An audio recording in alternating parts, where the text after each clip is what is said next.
नमस्कार। चलिए फटाफट नजर डालते हैं मार्च 2026 के उन सबसे जरूरी करंट अफेयर्स पर जो आने वाले एग्जाम्स के लिए बहुत ही काम के साबित हो सकते हैं। तो आज हम 4 बड़े हिस्सों पर बात करेंगे।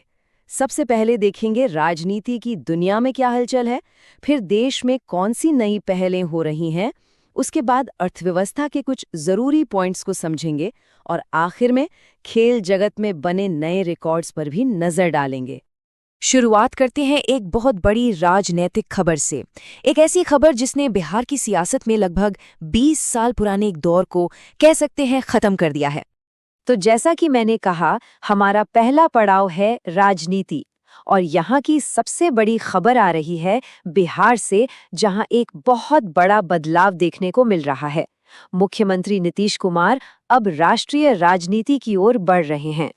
तो हुआ ये है कि नीतीश कुमार, जो बिहार के सबसे लंबे समय तक मुख्यमंत्री रहे हैं, उन्होंने अब राज्यसभा चुनाव के लिए नॉमिनेशन फाइल कर दिया है। और इसका सीधा सा मतलब ये है कि उनका लगभग 20 साल का जो मुख्यमंत्री का कार्यकाल था वो अब खत्म होने जा रहा है। सोचिए, 2005 से वो इस पद पर थे और अपने गवर्नेंस के लिए उन्हें सुशासन बाबू का नाम भी मिला था। उनकी पूरी पॉलिटिकल जर्नी को अगर देखें तो ये टाइमलाइन सब कुछ बता देती है। साल 2000 में वो पहली बार सीएम बने, फिर 2005 से एक लंबा दौर शुरू हुआ जो चलता ही गया।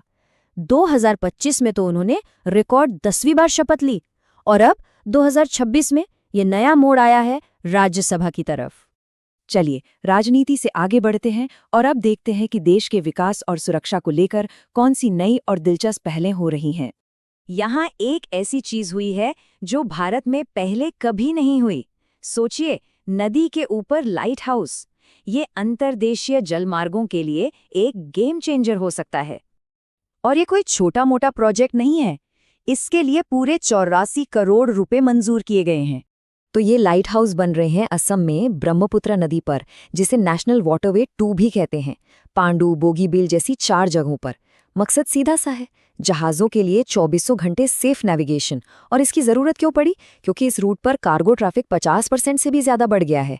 और सबसे अच्छी बात यह कि ये पूरी तरह से सोलर पावर पर चलेंगे। अब एक और कमाल की पहल पर नजर डालते हैं। ये एक बहुत पुरानी समस्या का बहुत ही मॉडर्न सॉल्यूशन है। प्रोजेक्ट का नाम है हनुमान। ये एक एआई बेस्ड सिस्टम है जो इंसानों और जंगली जानवरों के बीच के टकराव को कम करने के लिए बनाया गया है। इसे लॉन्च किया गया है आंध्र प्रदेश में। इसके तहत 100 गाड़ियां तैनात की गई हैं जिनमें जीपीएस लगा है। और सबसे खास बात, इसका एआई सिस्टम जो गांव को पहले ही चेतावनी दे देगा। साथ ही अगर किसी हमले में किसी की जान जाती है तो मुआवजा भी बढ़ाकर 10 लाख रुपए कर दिया गया है। अच्छा, अब बात करते हैं एक बहुत ही जरूरी साझेदारी की।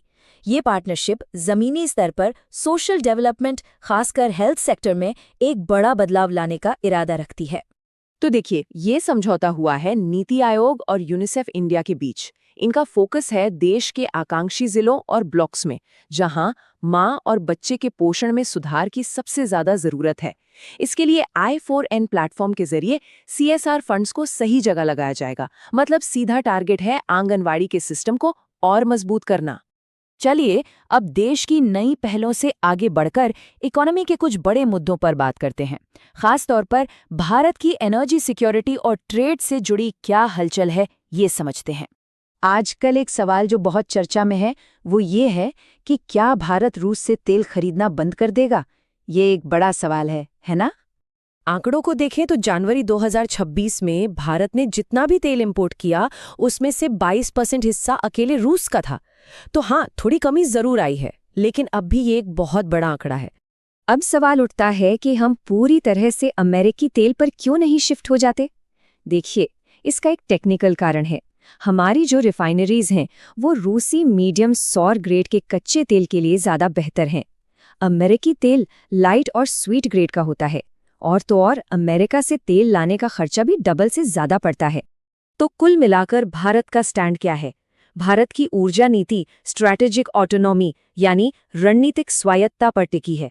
मतलब देश अपने 1.4 अरब लोगों की ऊर्जा जरूरतों को सबसे ऊपर रखता है, किसी भी बाहरी दबाव से ज्यादा। और अब आखिर में चलते हैं स्पोर्ट्स की दुनिया में।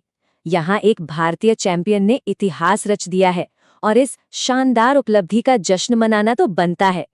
स्क्रीन पर ये जो नंबर दिख रहा है 500, ये सिर्फ एक नंबर नहीं है, ये भारत के एक महान तेज गेंदबाज के करियर का एक बहुत बड़ा, एक यादगार मील का पत्थर है। जी हाँ, जसप्रीत बुमराह वो अब भारत की उन दिग्गज गेंदबाजों के क्लब में शामिल हो गए हैं जिन्होंने इंटरनेशनल क्रिकेट में 500 या उससे ज्यादा विकेट लिए हैं। वो ऐसा करने वाले 8वें भारतीय गेंदबाज बन गए हैं।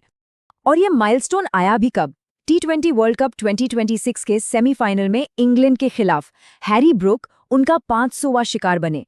सोचिए, 2016 में डेब्यू किया था और आज वो इस मकाम पर हैं। और एक और रिकॉर्ड, वो पहले ऐसे भारतीय तेज गेंदबाज हैं जिन्होंने तीनों फॉर्मेट्स में 100 से ज्यादा विकेट लिए हैं। कमाल की कंसिस्टेंसी है। तो हमने राजनीति में एक युग का अंत देखा, टेक्नोलॉजी में नई पहलें देखी और खेल में एक नया इतिहास बनते देखा। ये सारी चीजें मिलकर भारत की ग्लोबल स्टेज पर बढ़ती ताकत और प्रभाव के बारे में क्या इशारा करती हैं? ये एक सोचने वाली बात है।